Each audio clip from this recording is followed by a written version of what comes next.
እጅህን ስትከፍት ሕይወት ላለው ሁሉ መልካም ታጠግባለህ፣ መልካም ታጠግባለህ። የሰራዊት ጌታ ቅዱስ እግዚአብሔር እንዴት ደግ አምላክ ነህ፣ እንዴት ደግ አምላክ ነህ። ጌታ የተመሰገነ ይሁን። እንደምን አረፈዳችሁ? ሁላችሁንም በጌታ በኢየሱስ ክርስቶስ ስም ሰላም እላችኋለሁ። ዛሬ ባለፈው ሳምንት የጀመርነውን በማይለወጠው ለዋጭ ዙሪያ ያነሳናቸው ወሳኝ የሆኑ ነጥቦችን አብረን የምንመለከትበት ጊዜ ነው የሚሆነው። እግዚአብሔር የተመሰገነ ይሁን። ባለፈው ጊዜ ያው እግዚአብሔር ረድቶን ያየናቸው ሐሳቦች ነበሩ። በርካቶቻችሁ ያው እንደወደዳችሁትና ደግሞም እንደጻፋችሁልኝ አይቻለሁ። እግዚአብሔር ይመስገን። ክብር ሁሉ ለኢየሱስ ይሁን። ዛሬም እንደገና የእግዚአብሔርን ሐሳብ በጋራ አብረን እናያለን። ያው የምናነሳው በማይለወጠው ለዋጭ ዙሪያ መሰረታዊ የሆኑ እውነቶችን እያነሳን ነው የምንነጋገረው። እንግዲህ ትዳር በትክክል ከተያዘ በሰዎች ሕይወት ላይ ሕይወት በጎ ተጽዕኖ የሚያመጣ ጉዳይ እንደሆነ፣ በትክክል ደግሞ ካልተያዘ ሕይወትን ምስቅልቅል እንደሚያደርግ ከተጋቢዎች ወይም ደግሞ አብሮት ከሚኖሩ ሰዎች ባሻገር የሌሎችን ሰዎች ሕይወት የትውልድን ሕይወት እንደሚያበላሽ ለማየት ሞክረናል። በቃ ለዚህም ነው ትኩረት ሰጥተን በዚህ ጉዳይ ላይ እየተነጋገርን ያለ ነው። እንግዲህ ተደጋጋሚ ሐሳቦችን ለመድገም ፈልጌ ሳይሆን አጽንኦት ሰጥተን ሁላችንም ይህንን ጉዳይ በትኩረት እንድናየው ስለምፈልግ ነው። ክብር ለኢየሱስ ይሁን። አሜን። እንደ እግዚአብሔር ያለ ማንም የለም። እንግዲህ ትዳር አንስተናል ባለፈው ጊዜ የህይወት የዘመን በዘመናችን ሁሉ አብረን የምንማርበት የማንመረቅበት ትምህርት ቤት እንደሆነ ተነጋግረናል። ሰዎች ብቸኝነታቸውን ወይ ደግሞ ለብቻ ይኖሩት የነበረውን ነገር ጥለው በጋራ መኖርን የሚለማመዱበት፣ ራስን መስጠት የሚለማመዱበት፣ ከቤተሰብ ከዘመድ ጋር አብረው እንዴት መኖር እንዳለባቸው የሚለማመዱበት፣ ሴት ሚስት የምትሆንበት፣ ወንድ ባል ሆኖ ኃላፊነትን መወጣት የሚለማመዱበት፣ ከቤተሰብ ጋር እንዲሁም ልጆች ወልዶ ማሳደግን የሚማሩበት የማያልቅ በዘመናችን ሁሉ እየተማርንበት የምንቀጥልበት በጣም ትልቅ ተቋም ነው። የዚህ ተቋም ደግሞ ባለቤቱ ራሱ እግዚአብሔር እንደሆነ ለመነጋገር ሞክረናል። ባለፈው ካነሳናቸው ሐሳቦች መካከል ሰዎች በተሳሳተ መንገድ ወደ ጋብቻ እንደሚገቡ፣ ስለዚህ ሰዎች ማንን ላግባ ብለው ወይ ደግሞ ከማን ጋር ነው ጋብቻ የምፈጽመው ብለው ከማሰባቸው በፊት ለምንድን ነው ማገባው የሚለውን ነገር ያዙ ብያለሁ። ምክንያቱም ሰዎች ደስ ስለሚል ለምን እንደምታገቡ ስንል ደስ ትለኛለች፣ በቃ ተከየፍኩባት፣ ወዳታለሁ ምናምን ይላል ሰው እና ሰው ስለሚወደው ወይ ደስ ስለተሰኘበት ብቻ ዘሎ የሚገባበት ተቋም አይደለም። ምክንያቱም በርካቶች ዛሬ ደስ ብሏቸው ገብተው ነው እያለቀሱ የወጡት። ሰዎች ተደብረው በግድ አይደለም ወደ ጋብቻ የሚገቡት። ስለዚህ ደስ ስላለን የምንገባበት ደስ ስላለን የምንወጣበትም አይደለም። አንዳንዶች ደግሞ ወረድ አድርገውት ዘርን ለመተካት እንዴ ሳትወልድ ልትሞት ነው እንዴ ተባብለው ልጅን ለመውለድ ዘለው ይገቡበታል። እሱም የሚያስኬድ አይደለም የሚለውን አንስተናል። ግን የምናገባባቸው በጣም መሰረታዊ የሆኑ አምስት ጉዳዮችን እናነሳለን ብያለሁ። አንድ ሁለቱን ባለፈው ሳምንት ተነጋግረናል። ባለፈው ጊዜ ስንነጋገር አንደኛ ያነሳነው ፖይንት ምንድን ነው? ሰዎች ለምንድን ነው ማገባው የሚለውን ሲያነሱ ለእግዚአብሔር ክብር ነው ሰው ማግባት ያለበት የሚለውን ነጥብ አንስተናል። ስለዚህ ለእግዚአብሔር ክብር ስናገባ ለምን ሲባል እግዚአብሔር ክቡር ብሎ የጠራው ጉዳይ ስለሆነ ጋብቻ በሁሉም ዘንድ ክቡር፣ መኝታው ደግሞ ንጹሕ ይሁን ነው የሚለው። ስለዚህ ጋብቻ ክቡር ስለሆነ እግዚአብሔር ጋር አክብረ ነው። እንደገና ጥቅሶችም ያየናቸው ጥቅሶችም አሉ። በእግዚአብሔር ፊት ሁሉ በርሱ ለርሱ ነው የሚለው መጽሐፍ፣ ከርሱ ነውና ለእግዚአብሔር ክብር ነው ያንዳንዱን ነገር ማድረግ የሚገባን ደግሞም ልናደርግም የሚገባን እሱን ነው። ስለዚህ ለእግዚአብሔር ክብር እናገባለን ብለናል። ሁለተኛ ለምንድን ነው ማገባው ስንል ማለት ሰው እግዚአብሔርን ለማክበር እያሰባችሁ ነው ወይ? ወጣቶች ልታገቡ የምታስቡት ያገባንስ ሰዎች እውነት እሱን አስበናል ወይ? ምክንያቱም እግዚአብሔር ለክብሩ የፈጠረው ተቋም ነው። በዛ ጉዳይ ለገብተን ለእግዚአብሔር ክብርስ እየኖርንበት ነው ወይ ብለን መጠየቅ አለብን።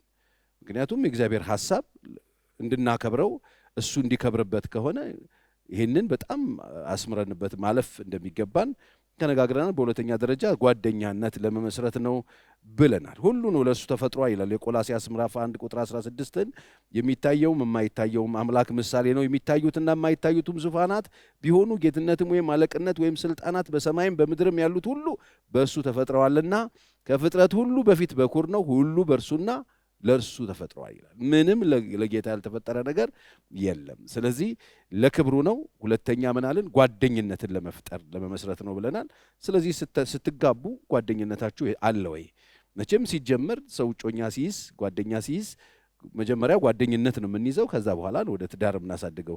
ብዙዎቻችን ግን ከገባን በኋላ ጓደኝነቱን ድሮፕ አድርገነው ጓደኝነቱን ትተነው ሌጣ የመሆን ነገር አለ። ያገባ ላጤ ከመሆን እግዚአብሔር ይጠብቀን ብዬ መርቄያለሁ። ስለዚህ ያገባ ላጤ ከመሆን አሁንም እግዚአብሔር ይጠብቀን። ስለዚህ ሁላችንም ከተጋባን በኋላ ጓደኝነታችንን ጠብቀን ማስኬዳለን። የምናገባበት ሌላኛው ምክንያት ጓደኝነትን ለመመስረት ነው። ጓደኝነታችንን ጠብቀን ይዘናል ወይስ ዛሬ ወረት ይዞን ትናንትና ደጅ ጥናት ላይ የነበርን ሰዎች ካገባን በኋላ በማይለወጠው ለዋጭ ውስጥ ሰዎች በኪዳን ኮቨናንት ገብተው ከገቡ በኋላ ጓደኝነትን በመተዋቸው ጓደኝነታቸውን በመጣላቸው የብዙ ሰዎች ቤት የታመመበት የብዙ ሰዎች ቤት መከራ ውስጥ የገባበት ምክንያት አለ። ለዚህ ነው እግዚአብሔር ሰው ብቻውን ይሆን ዘንድ መልካም አይደለም፣ የሚመቸውን ረዳት እንፍጠርለት ነው ያለው። ባል የሚስቱ ጓደኛ፣ ሚስት የባል ጓደኛ እንዲሆኑ ጓደኝነታቸው እያደገ ቋንቋቸው እያደገ አብሮነታቸው እያደገ እንዲሄዱ እግዚአብሔር ይፈልጋል። ስለዚህ በሁለተኛ ደረጃ እሱን ያነሳ ነው። ዛሬ የምናነሳው ሌሎች አንድ ሁለት ነጥቦች ከጊዜ አንጻር ለማንሳት ሞክራለሁ። ሁላችንም ተነስተን ቆመን ጸልየን ደግሞ የዛሬን ሐሳብ እግዚአብሔር እንዲያስተምረን አብረን ጸልየን እንድንማር በጌታ ፍቅር ጠይቃቸዋለሁ። ሁላችንም እንጸልያለን። ቅዱስ አባታችን እግዚአብሔር ሆይ እጅግ አድርገን እናመሰግናለን።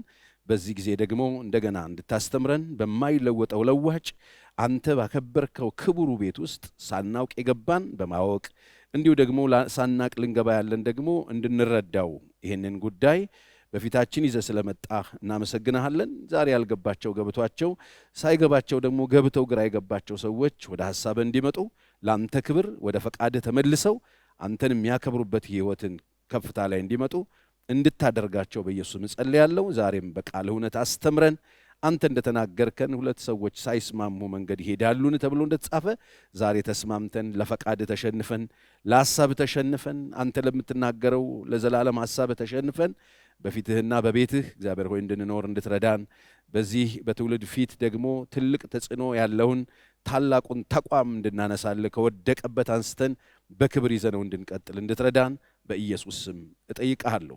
ታናሽ ባሪያህን እርዳኝ። ጊዜያችንን በስምህ ባርክልን። በጌታችን በመድኃኒታችን በኢየሱስ ክርስቶስ ስም አሜን። እግዚአብሔር የተመሰገነ ይሁን። እንግዲህ ዛሬ በሶስተኝነት ደረጃ ደግሞ የምናየው ለምንድን ነው የምናገባው የሚለውን ሐሳብ ስናይ የምናገባበት ሶስተኛው ምክንያታችን አንዳችንን ለማገልገል ነው የምናገባው። ለማገልገል ነው የምናገባው። ባል ሚስቱን ያገለግላል፣ ሚስት ባሏን ታገለግላለች። አንዱ አለቃ አንዱ አሽከር የሚሆንበት ሳይሆን አንዳችንን ለማገልገል ፈቃደኞች መሆን አለብን። ምክንያቱም የምናገባበት ምክንያት ከክብሩ ባሻገር ከጓደኝነታችን ባሻገር ጓደኛውን ያገለግለዋል። ለማገልገል ደግሞ አብረን አንዳችንን ማወቅ አለብን። በምን አቅጣጫ ነው ወንድሜን ማገለግለው እህቴን ማገለግላት ብላችሁ ማሰብ አለባችሁ። ስለዚህ ባልና ሚስቶች አንዳችንን ነው የምናገለግልበት ነው። ስናገለግል አንዳችን የአንዳችን ባሪያ ሆነን አይደለም፣ አንዳችን ለአንዳችን የበታች ስለሆነን አይደለም፣ የምንጋባበት ምክንያት ስለሆነ ነው አንዳችን የምናገለግለው። ስለዚህ ይህን ከተረዳን አጠገባችን ያለው ሰው አቅም በፈቀደ ሁሉ ምንድን ነው የሚያስደስተው የሚለውን ነገር በደንብ ሰርች አድርገን አውቀን የትዳር አጋራችንን ማገልገል አለብን። ስናውቀው ነው የምናገለግለው። እያችሁ ጓደኝነት ምን ያደርግልናል? እንድንተዋወቅ ያደርገናል። ስንተዋወቅ ደግሞ በጎደለበት ፓርት ልናገለግልበት በምንችልበት በዛ ክፍተት ገብተን ልናገለግለው እንጂ አብረን ጓደኝነቱን የምንመሰርተው የአጠገባችን ያለ የትዳር አጋራችንን ጎዶሎ ነገር ካገኘን በኋላ በዛ ጎዶሎ ነገር ልንወቅሰው አይደለም። የሚስቶቻችሁን ወይ የባሎቻችሁን ጉለት ካገኛችሁ በኋላ ምንድን ነው ያደረጋችሁበት? ስለዚህ የሚስቶቻችሁን የባሎቻችሁን ክፍተት ካገኛችሁ በኋላ ምንድን ነው ልታረጉበት ያሰባችሁት? እግዚአብሔር የሚፈልገው እንድታገለግሉት ነው። ክፍተቱን እናንተ እንድትሞሉት፣ የጎደለውን እናንተ እንድትሞሉት፣ በደከመበት እናንተ እንድታበረቱት ነው እግዚአብሔር ይህን የሚያደርገው። ስለዚህ ስንቶቻችሁ ይህን እያደረጋችሁ? ስለዚህ ለማገልገል ነው የምንገባው። አሁን ወደ ትዳር ውስጥ ስንገባ የራሳችንን ደስታ ወይም ደግሞ ፍላጎት የራሳችንን ነገር ለመፈጸም ሳይሆን የትዳር አጋራችንን ጎዶሎ ለመሙላት የትዳር አጋራችንን ጉለት አይተን በዛ ሽፋን ለመስጠት አንዳችን ለአንዳችን ደስታ ልንኖር የራሳችንን ደስታ የምንፈልግበት አይደለም። ዛሬ የማይለወጠው ለዋጭ አላኖር ያላችሁ ሰዎች እነማን መሰላችሁ? የትዳር ትርጉሙ ያልገባንና ለምን እንደገባን ያላወቅን ከገባን በኋላ ዛሬ የራሳችንን ደስታ እያነፈነፍን የምንፈልግን ሰዎች ትዳሩ አያኖረንም። የሚገርማችሁ አይሰጣችሁ፣ የምትፈልጉትን ደስታ አይሰጣችሁ። የምትፈልጉትን ነገር በትዳር ውስጥ ማግኘት አትችሉም። እስቲ ቼክ አድርጉ። ዛሬ ቤታችሁ ውስጥ የትዳር አጋራችሁ ደስታ ነው እየፈለጋችሁ ያላችሁት ወይንስ የራሳችሁ ደስታ ነው የምትፈልጉት? አንዳችሁ ደስታን ነው እኮ መፈለግ ያለባችሁ። ትዳር ውስጥ ሰው ሲገባ ባል ሚስቱን፣ ሚስት የባሏን ደስታ ፈልገው አንዳቸውን በደስታ ለማገልገል የደስታቸው ምክንያት ለመሆን ነው የምንገባው እንጂ የሐዘን ምክንያት አይደለም። ዛሬ ብዙ ሰዎች ገብተዋል፣ ብዙ ሰዎች አግብተው ቤታቸው ውስጥ ገብተዋል። ግን የራሳቸውን ደስታ ሲፈልጉ አንዳቸው ገመድ ጎታች ሆነው ገመድ ጉተታ ምቀኛ ሆነው እርስ በርሳቸው ጦርነት ውስጥ የሚገቡበት አንዱ ምክንያት የሚገቡበትን የትዳር ውስጥ የገቡበትን ምክንያት ስለማያውቁት የምናገባው። ሶስተኛ አንዳችንን ለማገልገል ነው። ለዚህ ነው ሔዋንን ሲፈጥራት ለአዳም አገልጋይ እንድትሆን አዳም የሔዋን እንዲሆን ነው። አንዳቸው ከአንዳቸው ስለሚበልጡ አይደለም። አንዳቸው አገልጋይ አንዳቸውን እንዲያገለግሉ ነው የተፈጠሩት። ስለዚህ ባል የሚስቱ ሚስት የባል አገልጋይ መሆናቸውን ማወቅ አለብን። ስናገለግል የከሊት ልጅ የከሌ ልጅ ተባብለን እንዳናገለግል መጽሐፍ ቅዱስ እኮ ቁልጭ አድርጎ የነገረን የመጽሐፍ ቅዱስ ክፍል አለ። እንዳንብብላችሁና በተለይ ቁጥር 23 እስከ 25 አብረን እናየዋለን።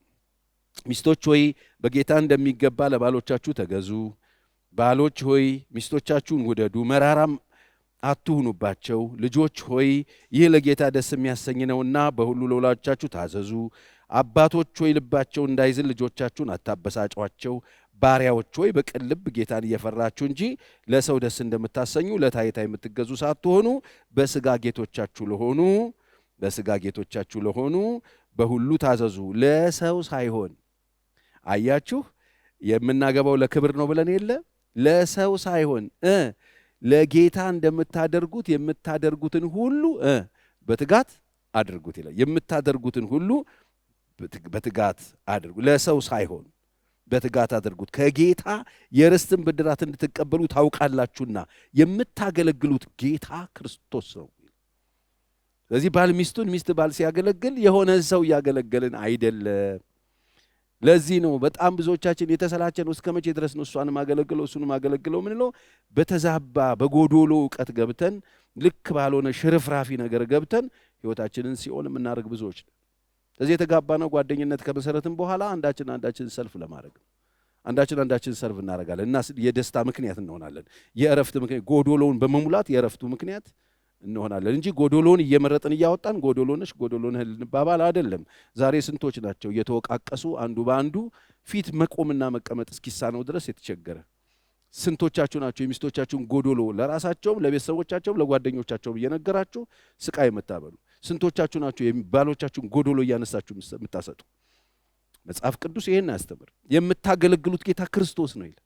ስለዚህ ሚስት ባል ሚስት ሲያገለግሉ የሚያገለግሉት ማንን ነው? ክርስቶስ።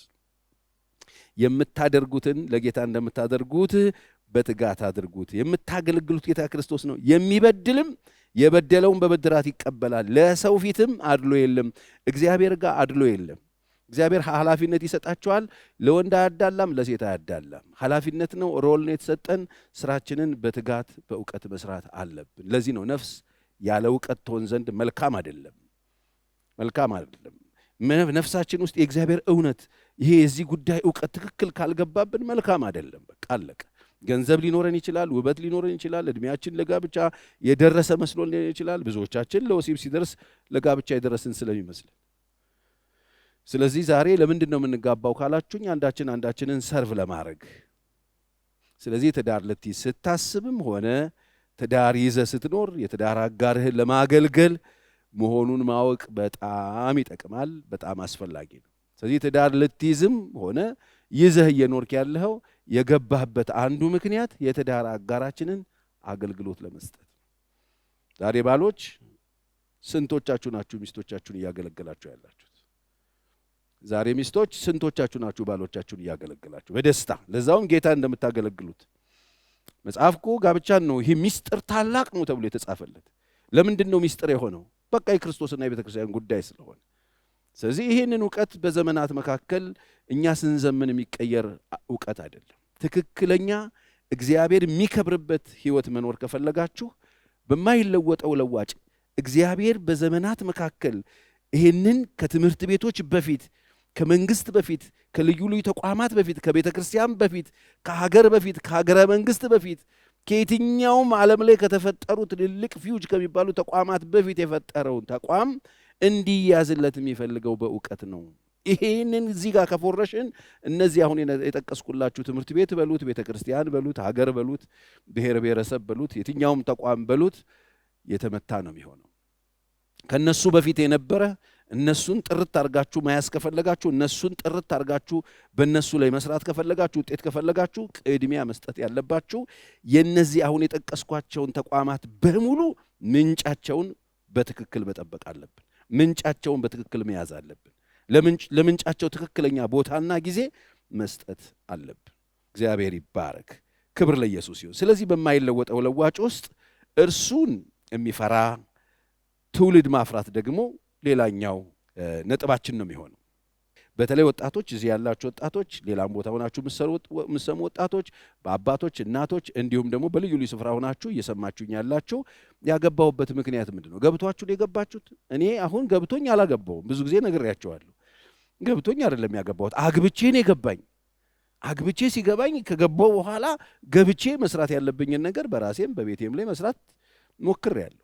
ምን ማለት መሰላችሁ? ሳይገባን ገብቶን መስራት ማለት ቤት ውስጥ እየኖርን ቤት እንደማደስ ማለት ነው። በጣም ታፍ ነው፣ በጣም ከባድ ነው። ቤት ውስጥ እየኖሩ ማደስ፣ ቤት ውስጥ እየኖሩ የሚቀየሩትን ነገሮች ማቴሪያሎቹን መቀያየር፣ ቤት ውስጥ እየኖሩ የተሻለ ማድረግ ማለት ነው። ያላገባን ሰዎች ከማግባታችን በፊት ሲባጓችንን ስንስብ ለምን እንደምንስበው ውሃ ልክ ስናነሳ ለምን እንደምናነሳ አውቀን መንቀሳቀስ እንድንችል ነው ይሄንን የእግዚአብሔር እውነት እየተናገርኩ ያለሁት። ስለዚህ የምናገለግለው ጌታ እንደሆነ አውቀን ባል ሚስትን ሚስት ባልን ብታገለግሉ ምንም አትሆኑ። ምንም የምትሆኑት ነገር የለም። አሁን በጣም የከበዳችሁ ሚስቶች የሆነ ሰውዬን ሰርቭ የምታደርጉ ስለሚመስላችሁ በጣም የከበደ ሚስትህን ማገልገል የበታችነትና ባርነት የመሰለ የሆነች ሴት የሆነ እድሜዋ 30 40 የሆነች ሴት እግር ስር የወደክ ስለመሰለ ነው። ጌታን እንደምታገለግለው ብታቅ እግሮቿን ማጠብ ለአንተ ትልቅ ክብር ነው። ዝቅ ብለ ሰርቭ ማድረግ ለአንተ ትልቅ ጌታህን አገኘኸው። መጽሐፍ ነው የሚለው። እንዴት እንደሰፋው እዩት። ለዚህ እኮ ነው ስላቆላለፈው ሚስት ባልን ባል ደግሞ ሚስትን አቢዩዝ ብታደርጉ ከሰማይ ጋር ነው ጉዳዩ ነው የሚለው። ለዚህ ነው አብረው የህይወትን ጸጋ እንደሚወርሱ አድርጋችሁ አክብሯቸው የሚለው። ጸሎታችሁ እንዳይከለከል የሚለው። ሚስቶችንም እንደዚሁ የክርስቶስ ኢየሱስ ፖዚሽን ነው ይሄ ሰው የያዘው ብሎ የሚናገርበትና የሚያስተምርበት ሚስጥሩን የሚናገርበት ምክንያት በደስታና በትጋት አንዳችንን ማገልገል እንድንችል እንደሆነ ማወቅ አለብን። እንግዲህ በእነዚህ 3 ነጥቦች ውስጥ ሁለቱን ነጥቦች ስንመለከት ወደ እርሱ ነው የሚያመለክተው። አንደኛው ወደ እግዚአብሔር ነው የሚያመለክተው፣ ለክብሩ ነው ብለናል። የምናደርጋት ነገር በሙሉ ለእግዚአብሔር ክብር እንደሆነ ወደ ሰማይ የሚያመለክት ነው። አሁን ያነሷቸው ሁለቱ ፖይንቶች ደግሞ የሚያመለክቱት ከሚስትና ከባል ጋር እርስ በርስ ካለን ኃላፊነት ጋር ነው የሚሄደው። ጓደኝነታችን የኛ ኃላፊነት ነው። እንደገና ደግሞ አንዳችንን ማገልገል የእግዚአብሔር አይደለም የኛ ወደ ጎን ያለ ነገር እንደሆነ የሚያሳይ ነው የሚሆነው። በሶስተኛ ደረጃ ዛሬ የምናየው ነጥብ ደግሞ ልናተኩርበት የሚገባ ዋጋ ልንሰጠው የሚገባ ከእግዚአብሔር ጋር አሁን ሁለታችን ጓደኛ ከሆነን አንዳችን የምናገለግል ከሆነ ለክብሩ ምንኖርለት እግዚአብሔር ካለ ከእግዚአብሔር ጋር በመተባበር አብረን ደግሞ አንድ ሌላ አዲስ እግዚአብሔርን የሚፈራ ትውልድን ለማፍራት ነው። አስቡት እንግዲህ በእውቀት ላይ የገቡ ባልና ሚስቶች፣ ጓደኛ የሆኑ ባልና ሚስቶች፣ አንዳቸውን ሰርቭ የሚያደርጉ ባልና ሚስቶች እግዚአብሔርን በመፍራት እግዚአብሔርን እያከበሩ ለመኖር የቆረጡ ሰዎች ምንድነው ስራቸው ካላችሁኝ፣ እነዚህ ሁለት ባልና ሚስቶች አንድ የሆኑና ከእግዚአብሔር ጋር ተባብረው አንድ አዲስ እግዚአብሔር የሚፈራ ድንቅ ትውልድን ለመፍጠር ነው የምንጋባው። ለመፍጠር እግዚአብሔር ይመስገን፣ ክብር ለኢየሱስ ይሁን። ሌላ አዲስ ትውልድን ከኛ ውስጥ ከእግዚአብሔር ጋር በመተባበር ብያቸዋለሁ። በባልና ሚስት የሚሰራ አይደለም። አዲስ ትውልድ ባልና ሚስቶች ፍቅር ሊሰሩ ይችላሉ። ልጅን የሚሰጥ እግዚአብሔር ነው። ስለዚህ እግዚአብሔር ሲሰጥ በምክንያት ስለሆነ ከእግዚአብሔር የተቀበልነውን ልጆች በኃላፊነት ስሜት ሮላችንን በትክክል በመወጣት የገባንበትን ምክንያት በማወቅ ዕለት በዛ ጉዳይ ላይ ትኩረት እያደረግን ዕለት በዛ ጉዳይ ላይ ራሳችንን እየሰጠን በዛ ጉዳይ ላይ እየጸለይን ቼክ እያደረግን እውቀታችንን ምን ያህል እየሰራን እንደሆነ ኃላፊነታችን ምን ያህል እየተወጣን እንደሆነ በማወቅ እዛም ነገር ላይ ዋጋ ሰጥተን በመስራት እርስ በርሳችን እግዚአብሔር የሚሰጠንን አዲስ ትውልድ ምንም ማያቅም ቦቀቅላ ለዚች ዓለም ስጦታ አድርጎ በእኛ ቤት በኩል ሲያመጣው ያንን ልጅ እግዚአብሔርን የሚፈራ አድርገን ትኩረት ሰጥተን አዲስ ትውልድን እንድናፈራ ነው። ስለዚህ ይሄ የጋራ ስራችን ነው። ከማጋር ከእግዚአብሔር ጋር ተባብረን የምናመጣው ነው። ምክንያቱም ልጅን የሚሰጥ እግዚአብሔር ነው። በዚህ ጉዳይ ላይ ችላ እንዳትሉ። ልጆች የሁለት ሰዎች ውጤት እንደሆነ አድርጋችሁ የምታስቡ ከሆነ ሞኞች ናችሁ። ስለዚህ ልጅ መውለድ በጣም ቀላል ነው ይላል አንዳንድ ሰው። ልጅ መውለድ በጣም ቀላል አይደለም። ልጅ መውለድ ቀላል አይደለም። ወሲብ መፈጸም ቀላል ሊሆን ይችላል። ሴክስ ማድረግ ቀላል ሊሆን ይችላል። ከሚስት ጋር መተኛት ቀላል መሆን ይችላል። ልጅን ወልዶ ማሳደግ ግን ቀላል ሊሆን አይችልም። ለምን ሲባል ትልቅ ኃላፊነት የሚጠይቅ ከባለቤቱ ጋር በደንብ ግንኙነት የሚጠይቅ ከባለቤቱ ጋር አብረን ሆነን በጋራ ኃላፊነታችን እየተወጣን የምንኖርበት ምህዳር የት እንደምንኖር አናቅም። የትኛውም ዓለም ሰዎች የሚኖሩበት ዓለም ልጆች ለማሳደጊያ ይሆናል አይሆንም እኮ ሌላ ጉዳይ ነው። እዛ ውስጥ እንግዲህ ኃላፊነት የሚጠይቅ ልጆችን በትክክል ቀርጾ እግዚአብሔርን የሚፈሩ አድርጎ ኃላፊነት የሚወጡ አድርጎ ለእግዚአብሔር ዓላማ ትክክለኛ ፐርፐዛቸውን እንዲረዱ አድርጎ ማሳደግ እንዴት ቀላል ሊሆን ይችላል? እንዴት ነው ያሰባችሁት? ቀላል ሊሆን አይችልም። ስለዚህ ይሄን ጉዳይ እንደ ቀላል ማሰብ ራሱ ዋጋ ያስከፍለናል። ልጅ መውለድ ቀላል አይደለም። ልጅ መውለድ ቀላል ነው ብሎ የሚያስቡ ሰዎች ስላሉ ማለት ነው። ልጅ መውለድ በፍጹም ቀላል ሊሆን አይችልም። እንዳልኳችሁ ነው። ልጅ መውለድ ቀላል ሊሆን አይችልም። ከእግዚአብሔር ጋር አብረን ተባብረን የኛን ኃላፊነት እንወጣለን ብለን እግዚአብሔር እጃችንን ዘርግተን ከእግዚአብሔር ስጦታን መቀበል እንዴት ቀላል ሊሆን ይችላል? ኃላፊነት ከእግዚአብሔር ከመንግስት አይደለም፣ ከአበዳሪ አይደለም፣ ከጥቃቅንና አነስተኛ አይደለም፣ ከእግዚአብሔር ለመቀበል የእግዚአብሔርን ጉዳይ እግዚአብሔር ጋር እንዴ ሰው እኮ በጣም እኮ ዘላለማዊ እኮ ፍጡር ነው እኮ። አዎ መሬት ላይ የሚኖረው የተወሰነ ዘመንና ቁጥር ሊኖረው ይችላል። እንዴ ሰው እኮ ከእግዚአብሔር ነው የሚመጣው። ለዚህ ነው እኮ ኤርምያስ እኔ ብላቴና ነኝ አትበል ገና ከማህፀን ሳትወጣ አውቃለሁ አለ። አያችሁ፣ በእግዚአብሔር ዕውቀት ውስጥ ያለን ሰው ነው የምንቀበለው። የእግዚአብሔርን የዘላለም ሐሳብ የጫንን ሰው ነው የምንቀበለው። ያንን ሰው ተቀበለን እግዚአብሔር እንደሚፈልገው አድርገን አሳድገን ለፍሬ ማብቃት እንዴት ቀላል ሊሆን እንደሚችል አይገባኝም። ስለዚህ እግዚአብሔርን የሚፈራና የሚያከብር ትውልድን ማፍራት ደግሞ በጣም ብዙ ጸሎት፣ ብዙ ትጋት፣ ብዙ ከእግዚአብሔር ጋር መኖር፣ እግዚአብሔርን መረዳት በጣም የሚጠይቅ ነገር ነው እንጂ የ15ና 20 ደቂቃ ወሲብ የሚጠይቅ አይደለም። መጸለይ አለብን። እግዚአብሔር ትልቅ ስጦታ ከተቀበልን በኋላ እንደ ነገሩም ይጠይቀናል። እግዚአብሔር እኮ የሰጠውን ይጠይቃል። እንደነዛ በእርሻ ፍሬ መክሊት እንደተሰጣቸው ሰዎች ማለት ነው። 2፣ 1 እና 5 የተሰጣቸው ሰዎች አይደል? ሰጣቸው። ከዛ ረጅም ዓመት ቆየ ይላል። ረጅም ዘመን ከመቆየቱ የተነሳ እነሱ የነሱ መሰላቸው። አንዱ ቀበረው፣ 2ቱ ሰራበት። ይሄ ነው የሆነ። ከዛ በኋላ ከቆይታ በኋላ የሰጠውን ለመቆጣጠር መጣ እንደሚለው ማለት ነው። ስለዚህ እግዚአብሔር የሰጠንን ይጠይቀናል። አትጠራጠሩ። ዛሬ ልጆች እየወለዳችሁ አላቅም የምትሉ ልጆች እየወለዳችሁ የፈለገ ይምጣ የምትሉ ልጆቻችሁን ለማሳደግ ፈቃደኛ ያልሆናችሁ ለልጆቻችሁ ቦታ የሌላችሁ ልጆቻችሁ ላይ ኃላፊነታችሁን ማትወጡ ወንዶችም ሴቶችም ልጅ መውለድ በጣም ቀላል ይሆነላችሁ ወልጄ ያሳድገዋለሁ እያላችሁ ብቻችሁን ለማሳደግ የምትጨክኑ የእግዚአብሔር ሐሳብ እንደሱ አይደለም። በወንድና በሴት ምክንያቱም በወንድነት ውስጥ ያለውን ነገር ሊቀበል ልጁ በሴትነት ውስጥ ያለውን ልትቀበል ልጅቱ ያስፈልጋል። ስለዚህ በሁለቱም ተይዘው እግዚአብሔር ጣልቃ ገብቶበት በጸሎት በማስተዋል ከእግዚአብሔር ጋር አብሮ በመሆን የእግዚአብሔርን ሐሳብ ለመፈጸም ጧትና ማታ እየጸለዩ ተቀብለን በኃላፊነት ስሜት የምንወስደውን ይህን ከባድ ነገር በ15ና በ20 ደቂቃ አልጋ ላይ መንደፋደፍ ልጆች መውለድ በጣም ቀላል ነው ብሎ የሚያስቡ ሰነፍ ሰዎችን እያየን ነው። ስለዚህ ልጅ መውለድ በጣም ቀላል አይደለም፣ ከባድ ነው። ከባድ የሚያደርገው ደግሞ በጋራ ኃላፊነትን ለመወጣት ከእግዚአብሔር ስጦታን ተቀብለን ያን ኃላፊነት ለመወጣት ቃል የምንገባበት ጉዳይ ስለሆነ ጥንቃቄ ያስፈልገዋል። እግዚአብሔር መፋታትን ጠላለሁ ያለበትን ምዕራፍ ሄዳችሁ ስታዩ እኮ የእግዚአብሔር ሐሳብ ምንድን ነው ብሎ ይጠይቃል። እንደሱ ነው የሚለው አይደል? ሚልክያስ ምዕራፍ 2 ቁጥር 14 እናንተ ስለምንድን ነው ብላችኋል? ሚስትህ ባልንጀራ የቃል ኪዳን ሚስትህ ሆና ሳለች እርሷን አታለሃልና። እግዚአብሔር ባልንጀራህ ነው የሚለው ጓደኛ ማለት ነው። በአንተና በልጅ ሚስት መካከል ምስክር ስለሆነ ነው። እግዚአብሔር የሕይወት መንፈስ አንድ አድርጎ ጠብቋል። ጠብቆ የለምን ይልና እርሱም የሚፈልገው ምንድን ነው? ባልና ሚስቶች ቃል ኪዳን ገብተው ኃላፊነት ለመወጣት ለክብሩ ገብተው ጓደኛ ሆነው አንዳቸውን ሰርቭ እያደረጉ ሲኖሩ እግዚአብሔር ለምንድን ነው ይሄን የፈለገው? ለምንድን ነው ጓደኛ እንዲሆኑ የፈለገው? ለምንድን ነው አንዳቸውን የሚረዱት? ለምንድን ነው ለክብሩ የሚኖሩ ሲባል ዘር አይደለምን?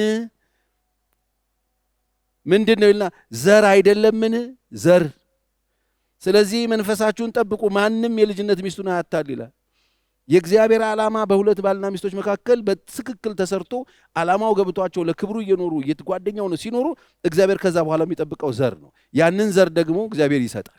ከእግዚአብሔር ተቀብሎ ለማሳደግ ደግሞ ጥበብም እውቀትም ማስተዋልም እንደሚያስፈልግ ልናስተውል ያስፈልጋል። ዛሬ ልጆችን እንዴት ነው እያሳደግን ያለ ነው? ልጆቻችንን የት ናቸው ያሉት የሚለውን ነገር በጣም በሰፊው ማየት ይኖርብናል። ዛሬ በጣም ብዙ ሰዎች ልጆቻቸውን ለሰራተኛ፣ ልጆቻቸውን ለትምህርት ቤት፣ ልጆቻቸውን ለአያቶቻቸው፣ ልጆቻቸውን አንዳንዱ ለቤተ ክርስቲያን ሰጥቶ የእሱ ኃላፊነት ጨርሶ እንደሌለ አድርጎ የሚቆጥር ብዙ ሰው አለ። ዛሬ የወለዳቸዋቸው ልጆች የት ጋር ነው ያሉት? ምን ሰሙ ዛሬ? ምን በሉ? ምን ጠጡ? ማን አቀፋቸው? ማን ምን ነገራቸው? ይሄንን በጣም ልታስተውሉ ያስፈልጋል። ልጆቻችሁን እየወሰዳችሁ የሆነ ቦታ መጣል ልጅ ማሳደግ አይደለም። ልጆቻችሁ ጋር የተሰጠው ለወላጆች ነው። ወላጆች ደግሞ ልታሳድጉ ያስፈልጋል። ኃላፊነታችሁን ልትወጡ ያስፈልጋል። አይኖ ሀያት አክስት አጎት ጋር ምናምን ማደግ የለበትም ወይ? አማራጭ ከጠፋ ወላጆቹ ካለፉ ከሌሉ ምን ምርጫ አለ? ምን ምርጫ አለ? ከ89 እስከ 94 ዓመተ ምህረትን ያስታውሳለሁ። በጣም በርካታ ሰዎች በኤችአይቪ ባለትዳሮች አልቀውበታል አዲስ አበባና ኢትዮጵያ። በዛ ግርግር ውስጥ የወደቁ ልጆች፣ እነዛ ህፃናት ልጆች ተሰብስበው ለሀያት ነው የተሰጡት። የምታለቅስ ምስኪን ደካማ ሀያት ነች ብዙዎቹን ያሳደገችው። ዛሬም ደግሞ ምንም በሌለበት ተነስተን እየወለድን እዛም እየጣልን የምንሄድ ሰዎች ልናስተውል ያስፈልጋል። አይኖ እነዚህ አሁን ያልኳቸው ሀያቶች ያስፈልጋሉ፣ ጥሩ ነው። ግን ወላጆች እያሳደጋችሁ ትምህርት ቤት ያስፈልጋል፣ ጥሩ ነው። ግን ወላጆች እያሳደጋችሁ ያስፈልጋል። ቤተ ክርስቲያን ያስፈልጋል፣ በጣም ጥሩ ነው። ግን ወላጆች እያሳደጋችሁ የእናንተን ሚና መጫወት የሚችል ማንም የለም። ምክንያቱም እግዚአብሔር መጀመሪያ የሰጣችሁ ለእናንተ ስለሆነ ይህንን በጥንቃቄ እንድታዩት በጌታ ፍቅር ጠይቃችኋለሁ። ስለዚህ የወላጅ ኃላፊነት ከሌለበት ቤተ ክርስቲያን ብቻውን የምትሰራው የለም። የወላጅ ኃላፊነት ከሌለ ትምህርት ቤት ብቻውን ሰው አይሰራላችሁም። የወላጆች ኃላፊነት ከሌለ አሳዳጊና ጠባቂዎቻችን ይህንን ኃላፊነት ይወጡልናል ብለን ማሰብ ምስኪንነት ነው። ስለዚህ መጽሐፍ ቅዱስ ስለ ቆነጃጀት ስለምሳሌ ስለ ቆነጃጀት ምክር ሲሰጥ ሐዋርያው ጳውሎስ አንደኛ ጢሞቴዎስ ምዕራፍ 5 ቁጥር 8 ላይ ነገር ግን ለእርሱ ስለሆኑ ይልቁንም ስለ ቤቱ ሰዎች የማያስብ ማንም ቢሆን ስለ ቤት ሰዎቹ የማያስብ ማንም ቢሆን ሃይማኖት የካደ ከማያምን ሰው ይልቅ የከፋ ነው ይላል። ስለ ቤተሰቡ የማያስብ፣ ስለ ልጆቹ የማያስብ፣ ስላለበት ሁኔታ የማያስብ ማንም ሰው ቢሆን ሃይማኖቱን የካደ ከማያምን ሰው ይልቅ የከፋ ነው፣ ጨካኝ ነው የሚለው። ዛሬ የትኛውም ሃይማኖት ውስጥ ሁኑ፣ የትኛውም ሃይማኖት ውስጥ ተወሽቃችሁ ኑሩ፣ ግን በቤታችሁና ቤተሰባችሁ ጉዳይ ላይ ችላ የምትሉ ሰዎች እናንተ ሃይማኖት የካዳችሁ ጨካኞች ናችሁ ነው የሚለው መጽሐፍ። ለዚህ ነው የእግዚአብሔር ቃል ልጅህን በሚሄድበት መንገድ ምራው የተባለው ወላጅ ነው። በሚሄድበት መንገድ ምራው፣ በሸመገለ ጊዜ ከዛ ፈቀቅ አይልም ብሎ መጽሐፍ ቅዱስ ይናገራል። ስለዚህ ልጆቻችሁን እግዚአብሔርን የሚፈሩ አድርጋችሁ፣ እግዚአብሔርን የሚወዱ አድርጋችሁ፣ ምርጥ ዜጋ አድርጋችሁ ልታሳድጉ ያስፈልጋል። አሁን ደግሞ በተለይ ይህች ሀገር በጣም የምትፈልገው ነገር ቢኖር በስነ ስርዓት ኃላፊነታቸውን የሚወጡ ወላጆች የሚያመጧቸው ልጆች ነው የሚያስፈልጉት።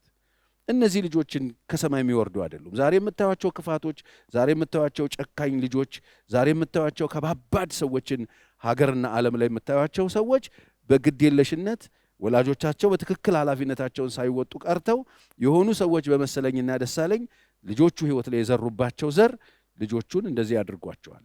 ስለዚህ ዛሬ ይህንን ፖይንት ልነግራችሁ እዚህ መጥቻለሁ። የተወደዳችሁ በዚህ ፕሮግራም ላይ ተገኝታችሁ ይህንን መርሃ ግብር እየተከታተላችሁ ያላችሁ እንዲሁም ደግሞ በተለያየ ሚዲያ ውስጥ ሆናችሁ ይህን የምትካፈሉና የምትማሩ ሰዎች እስቲ ቆም በሉና አስቡ። ለምንድን ነው ያገባችሁት? እሺ ካገባችሁስ በኋላ ምንድነው ማሻሻያ ያደረጋችሁት? ነው ወይስ እንዳገባባችሁ አወጣጣችሁን ማበላሽታችሁ ልትወጡ ነው የምትፈልጉት? ይሄ ተቋም እግዚአብሔር ነው። ይሄ ተቋም ጌታ የሚፈልገው ሚስጥር ብሎ ያስቀመጠው ትልቅ ተቋም ነው። በዚህ ተቋም ውስጥ ሰዎች ልናደርገው የሚገባንን ነገር ይሄው እግዚአብሔር ነግሮናል። በቃ ከእግዚአብሔር ጋር ያለንን ነገር ካስተካከለን እርስ በርስ ባልና ሚስት ልጆች ተቀብለን እግዚአብሔርን የሚፈራ ምርጥ ዜጋ አድርገን እንድናሳድግ እግዚአብሔር ይፈልጋል። አለቀ በቃ ይሄው ነው እንጂ ሰርግ እየሰረግን ትልልቅ ዳንኪራ የምንረግጥባቸውን ቦታዎች ይዘን እየጮህን በትልቅ ጫጫታና ጮህት በሴሪሞኒ ግርግር አይደለም።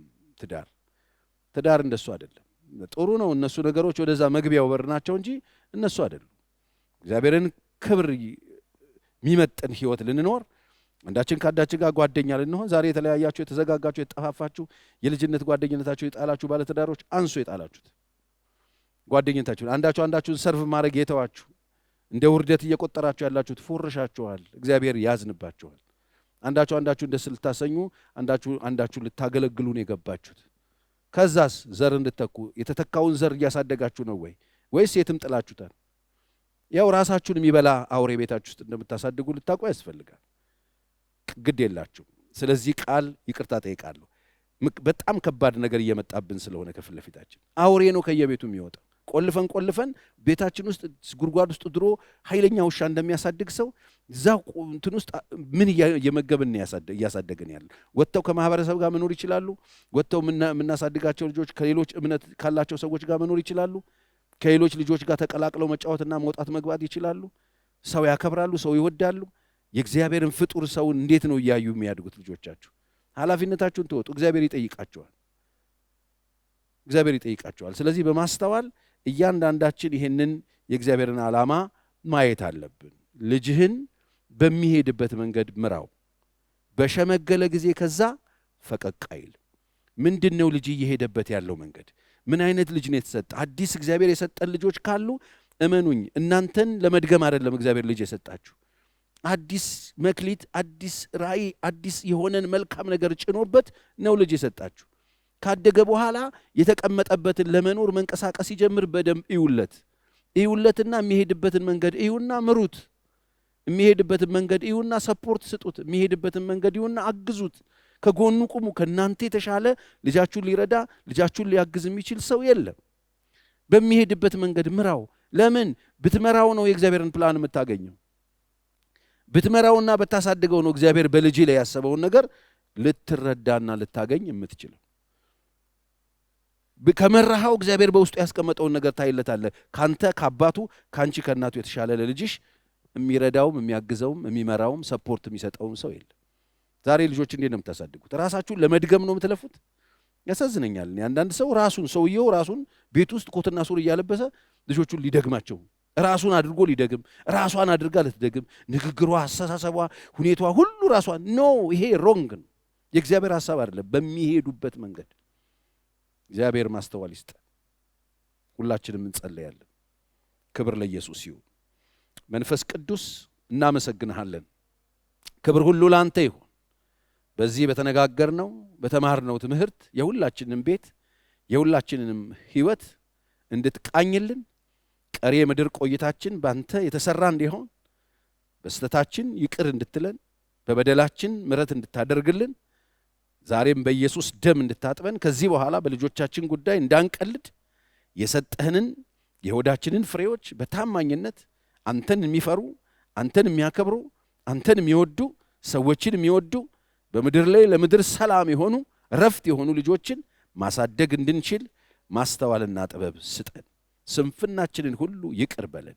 እዚህም እዛም ያሉትን ቅዱሳን ወንድም እህቶቼን ይህንን ትምህርት የሚማሩ ይህንን እውነት የሚሰሙ ሁሉ እግዚአብሔር ሆይ በቃል እውነት የተነኩ ይሁኑ። የማገለግለው ጌታ ለካ ክርስቶስ ነው ብለው ሚስቶቻቸውን ለማገልገል ባሎቻቸውን ለማገልገል አንዳቸው ለአንዳቸው ደስታ የሚሮጡ ከራሳቸው ደስታ ከራሳቸው ፍላጎት ወጥተው ያንተን ሐሳብና ፈቃድ ለማድረግ የሚንቀሳቀሱ ሰዎች አድርገህ እንድትቃኛቸው በኢየሱስ ስም እለምንሃለሁ።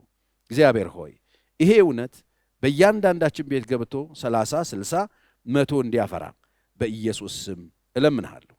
ስለነበረን ውድ ጊዜ ተመስገን። ቀሪ ጊዜያችንን አንተ ባርክልን። እግዚአብሔር ዘመናችሁን ሁሉ ይባርክ። እግዚአብሔር ዕድሜያችሁን በቤቱ ይጨርስላችሁ፣ ደስ ያሰኛችሁ፣ ከክፉ ሁሉ ይጠብቃችሁ፣ በመንገዳችሁ ሁሉ መልካምነቱ ይግጠማችሁ፣ መልአኩን ከፊታችሁ ይስደድላችሁ፣ እጆቹ በእናንተ ላይ ትሁንላችሁ። አንድ ቀን ደግሞ በክብር በመንግሥተ ሰማይ እንገናኝ። አሜን።